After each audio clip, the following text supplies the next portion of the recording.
And then just as we thought the business was going along pretty good and everything, had a little bit of money to run with, then the life thing happens. I'm literally going out and getting a haircut in Collierville. Lady I've been going to for a long time discovered something on the top of my head and talked about something I'd never even heard the word before called melanoma. Anybody ever heard of that? It is the most deadly form of skin cancer, and I had it after several diagnoses of the thing. You haven't lived until you do a skin graft and have somebody rip some portion of your leg out and put something on top of your head, and then have to go around with a baseball cap for about 3 months explaining to your customers why you're walking in looking like a ball player.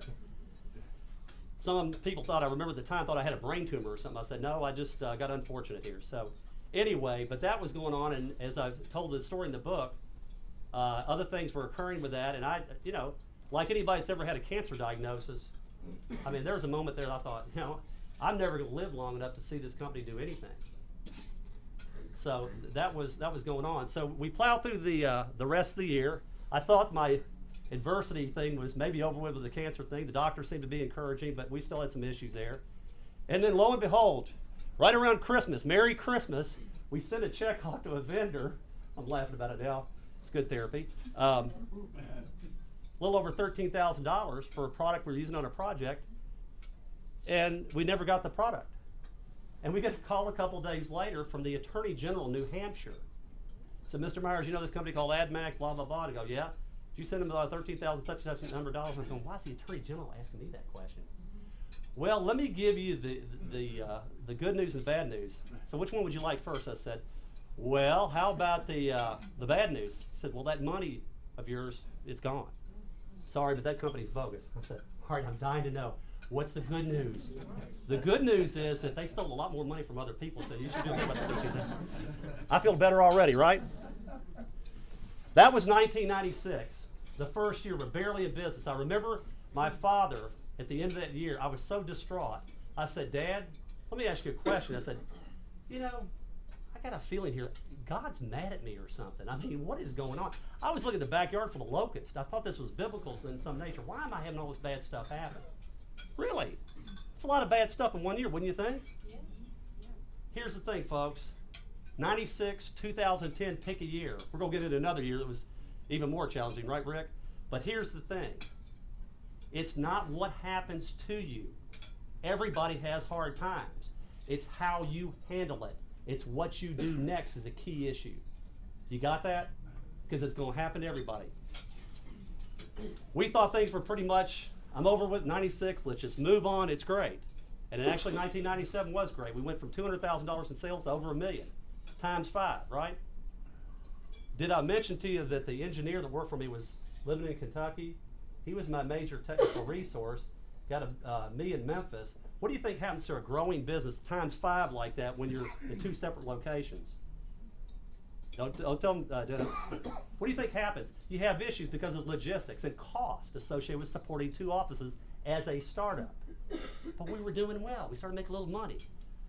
So I go back over to the engineer and I say, look, we're doing great.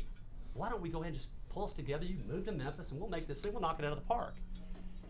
Yeah, well, you know, that didn't work out so well because he lived in a little town called Murray. His family lived there. He didn't want to move. But he loved being in business. He wanted to retire in a few years. He thought we were going to make all this money and everything. I said, well, we might, but you got to move here. It didn't happen. So here's a lesson for you. Anybody here in a partnership? If you are with your business, be careful about one thing. Buy-sell agreement. If you have a partner, have a buy-sell agreement. We didn't have one. I had to buy him out. We didn't have an agreement. It got ugly, painful, legal, expensive. We almost went out of business then too, in the first quarter of 1998. Statistics are not good. 30% of partnerships succeed. 70% fail. So you go into business, you're considered a partner at any level, think about that first. It's a big issue. Business failure's right there. Okay? Okay, so what happens next? Here comes the fun part. A little side note, as the business was growing and I bought the partner out, here's the fun part. The business really, really did start to grow. I had a hunch, folks. I'm not a genius. I made C's in college. I had a lot of fun at the University of Memphis, fraternity, all that stuff. But here's the thing. I had a feeling about this technology that it would grow and grow bigger. And so what ended up happening after I bought out the partner, went to $1 to $6 million in a few years. And one of the things I give credit to is the University of Memphis and a program called Fast Track that's supported by the Kauffman Foundation. This program had me, I was a mess with all the emotions of buying this guy out and everything, and I was like, I don't know what to do next. And this program, I would encourage you, if you're in your own business, to get involved in this program. They had me put together a business plan that didn't look like this. It was a lot bigger, and it had Excel. And it documented things that I found important for me to be able to grow my business to the $6 million and beyond. I wrote the plan in 1998. It's still relevant today of new products and trends and finance and everything we're doing. So Kauffman Foundation, a great group. Okay, so here we go. 1998, buy out the partner, fast growth, about $5-6 million a few years later, making good money. Even got a BMW that year, Dave. Good stuff.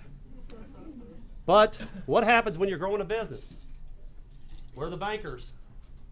The CFO that I spoke to earlier. Here's the part. Now, if you read the paper in the last few years, James is here. All the commercial appeal people just did a wonderful job of supporting us on this issue.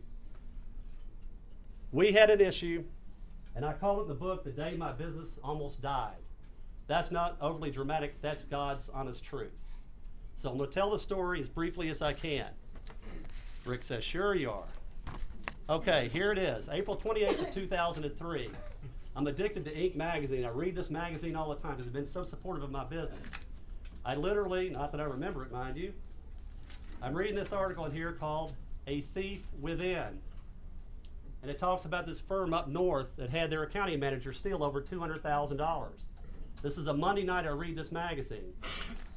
Read the article. Try to sleep that night. Didn't happen very well. Get up on April 29th, 2003 on a Tuesday morning, driving to the office. Couldn't get that article out of my head. Probably about 10 o'clock in the morning, I kept thinking about how it could happen in ISI, how it could happen, and then it hit me. To this day, I still think it was divine intervention. God intended for me to have that thought process that day, that moment in time, to deal with what we're getting ready to deal with.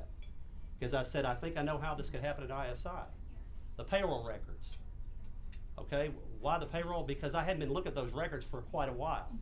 Why didn't I look at those records for quite a while? My brother had died 10 months before that, and I was out of sorts. Still painful. 50 years old, president of the Better Business Bureau, here today, gone. Didn't want to even go in the office, didn't care anything about the records, didn't care about anything much at that point in time, honestly. If you've ever been through something like that, you know what I'm talking about. The payroll records. I hadn't been looking at those. I wonder if, call a receptionist, bring in the payroll records.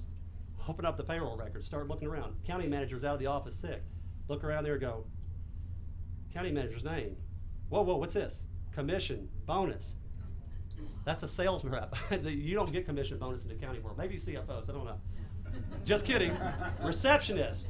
Whoa, you answer the phone. That's what you do. You don't get sales commissions for answering the phone. I started getting nervous. I'm starting to shake. I race in my office, call the payroll company, what's going on?